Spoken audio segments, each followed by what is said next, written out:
to dip significantly to North Africa, yes. Matthew Hampton from The Sun, thank you very much indeed. Let me remind you of that number we got from TUI for their customers, first choice customers, Thomson customers can call this number for information, 0800 088 5372. We're going to take a break in a moment. I want to show you a couple of British visitors who've decided to stay on, who we're going to talk to after the break, and we're going to reprise what's been happening in the last few hours here as well in terms of the official reaction. We'll bring that to you after this short break. Still to come on Sky News.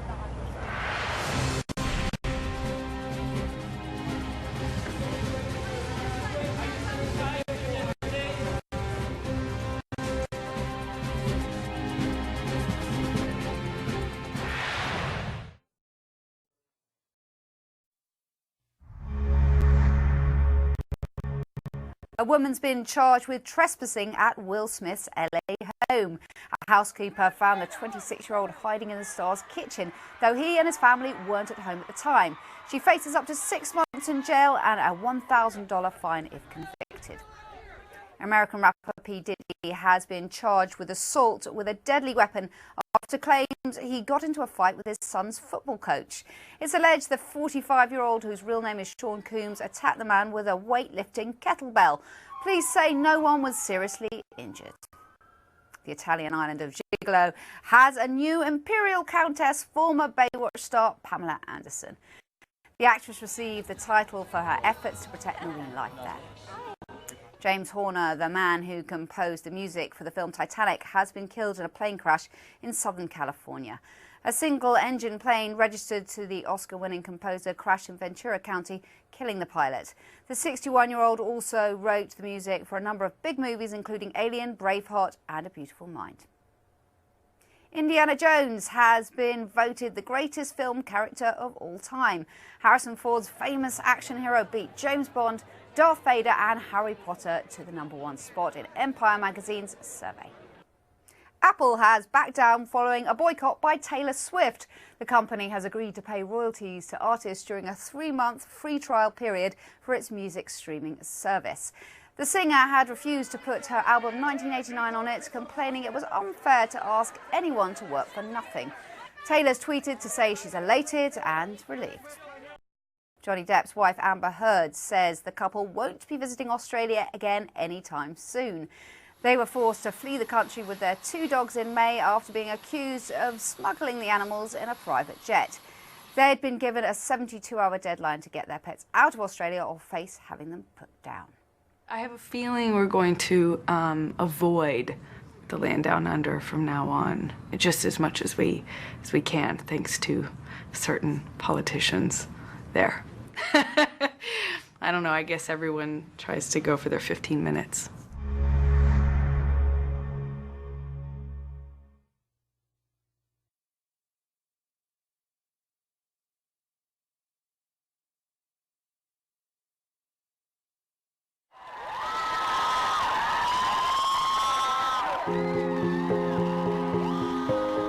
Girls like you inspire me.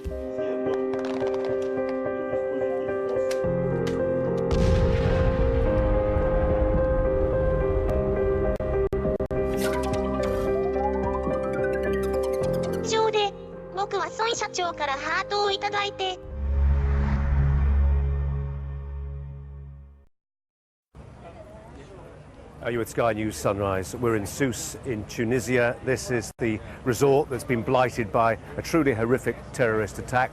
38 people are dead, according to Tunisia's Prime Minister. The majority of them, most of them, are British. We've had a lot of emails today from people suggesting that they would still plan on coming to Tunisia because they don't want to let the terrorists win. Others clearly have decided to do things rather differently. Here's a couple who are staying on. They're in Tunisia as holidaymakers, Avis and Ashley. And you weren't here yesterday, so you missed, thank God, what was happening. What was the first you knew about it? We were having lunch on a golf course up in the mountains, and my phone logged on to the Wi-Fi and then just bombarded with messages. Are you okay? Is everything all right? What's happening? Are you safe?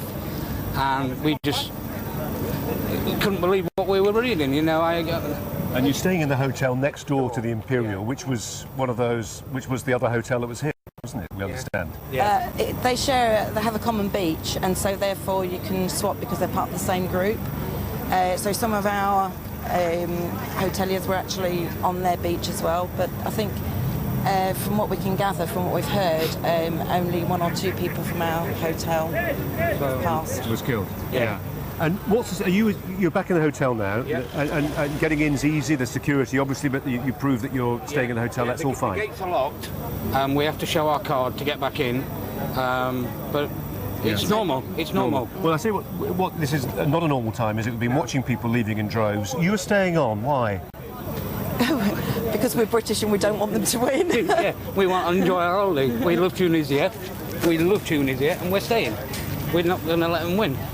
I think we're fairly safe where we are now. Yeah. In fact, these are probably the safest hotels in Tunisia, to be honest. Yeah. And you see a direct link between staying and helping the Tunisian people who you come to admire and like. Definitely. We've just been down there, booked our quad bikes for tomorrow, and now we're just going fishing now. We're going into Kantui, we're going to get on a boat and we're going fishing. So. But I think tourism-wise, they just need people out here. The wages are so low. Hopefully we're doing our bit by staying. You've taken a stand, and we wish you the very best for the rest of your holiday. Thank you very much. Thanks for talking Thanks to very us. much. Thank you. Mr. Ashley, thanks a lot. There will be some people who feel that way. There'll be others who feel and clearly have voted with their feet over the past 24 hours, past 12 hours especially, boarding those 10 aircraft, which we've just learned have been laid on specially by the TUI Group, Thomson and First Choice Holidays, getting their people out as quickly as possible. Keep your thoughts coming. We'll keep our coverage from Tunisia of this terror attack and its response here on Sky News. Weather's next. As a cool evening settles over India, the lights shine bright on a crisp New York night. Hello again. I hope I've got the message across that next week temperatures will rise. Wednesday, Thursday, up to about 32 to 35 Celsius, which is 95 Fahrenheit. Uncomfortable heat, horrible at night, and it's going to be the south and east that see the highest temperatures.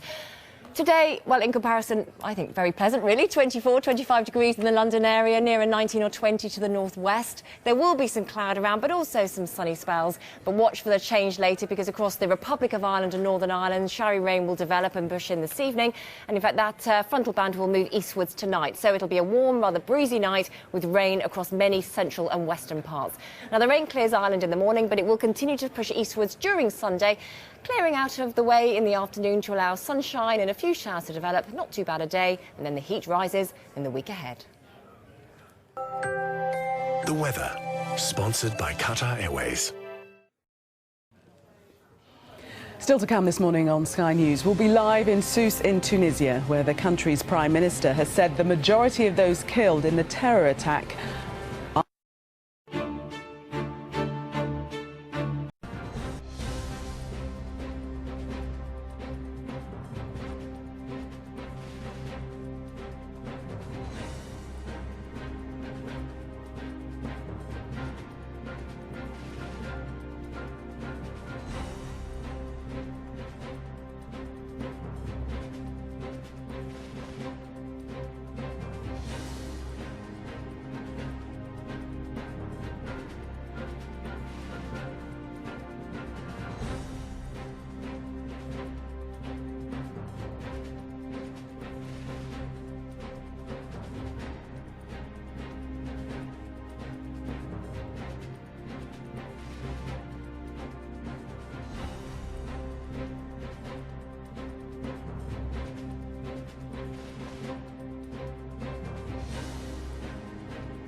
Good morning. This is Sky News live from Sousse in Tunisia, where in the last few hours the country's Prime Minister has said that the majority of the Western tourists killed in yesterday's terrorist atrocity were British.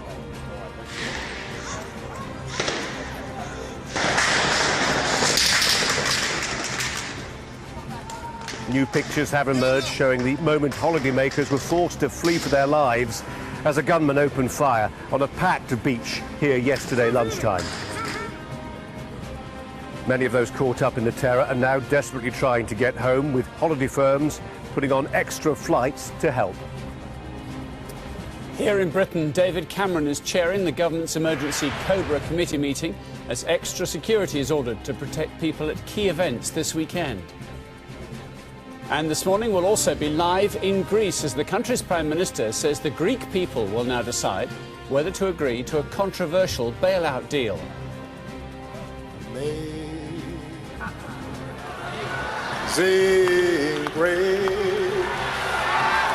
President Obama concludes an emotional eulogy to one of the victims of the Charleston church massacre.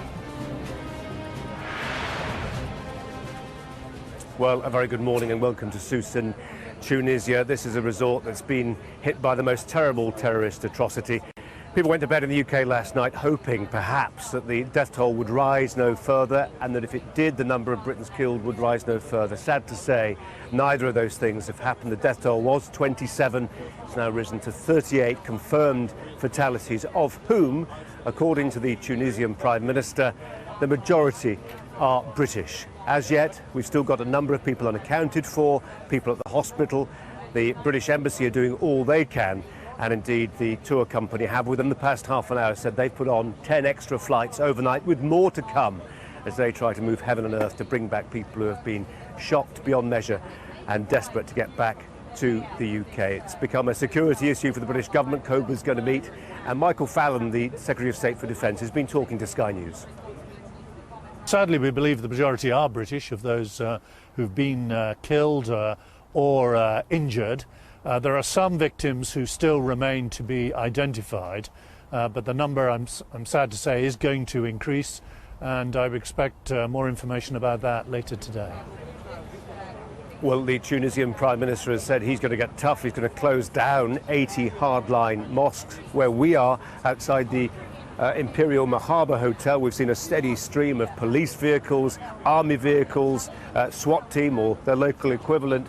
And I think you can see just beyond the fountains there, you can see the arch through which you can see the palm fronds, and that's the area, the beach, where this assailant came ashore. We're not sure exactly of precisely how he arrived. What we do know is he was effectively disguised as a tourist. He was carrying a parasol, and concealed in that sun parasol was an AK-47, which then he used, not indiscriminately according to reports, but picking off individuals he chose to kill, and then working his way up the beach to the swimming pool complex itself, possibly lobbing explosives, certainly carrying on the shooting. Devastation, and the death toll rising officially to 38. It's not inconceivable it may yet go still higher given people with serious injuries. This report comes from